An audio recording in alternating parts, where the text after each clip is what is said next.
বাদ দেওয়া দিছি, পড়ালেখা আর ভাল লাগে না। ডাক্তার হওয়ার স্বপ্ন কি হইলো? সব বলো, ডাক্তার হইতে গেলে কি পড়াশোনা করতে লাগে? কিছু টিপস জানলেই হয়। কি বলিস? পড়ালেখা লাগে না?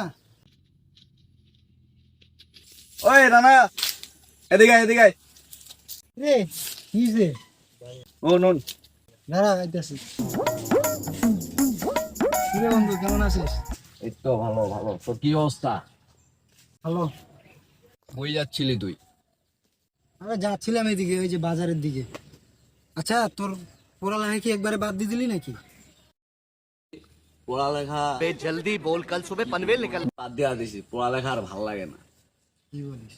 यही नहीं, अभी और सुनिए। কি রে বন্ধু, তুই না আমাকে সবসময় বলতি যে পড়ালেখা করে অনেক বড় ডাক্তার হবি। তো ডাক্তার হওয়ার স্বপ্ন কি হইলো? সব বলো, ডাক্তার হইতে গেলে কি পড়াশোনা করতে লাগে? কিছু টিপস জানলেই হয়। কি বলিস? পড়ালেখা লাগে না? কি বলিস?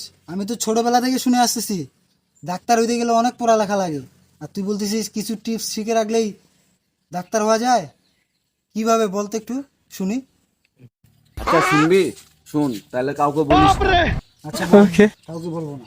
তাহলে কোন রোগী যদি আমার কাছে নিয়ে আসে, সেই রোগী যদি দুর্ভাগ্যবশত যদি মারা যায়, পরিবারকে কি বলতে হয় জানিস? আরে না রে, জানি না তো, কি হবে বলতো। 1 মিনিট যদি আগে নিয়ে আসতেন রোগীটাকে, রোগীটা বাঁচিয়ে যেত। বুঝলি? আমার টিপসটা তোকে কেমন লাগলো? ধর শালা, তোর টিপসের গুষ্টি খিলাই। তোর বাপ দাদা মনে হয় এইভাবেই ডাক্তার হয়েছে। ভাগ শালা, ধর শালা মূর্খ। ধর, ভাগ এখান থেকে, ভাগ। ভালো টিপস দিলাম তো শুনলো না। শালা কি করলি? এদিকে এদিকে। कैसा लगा मेरा मजाक?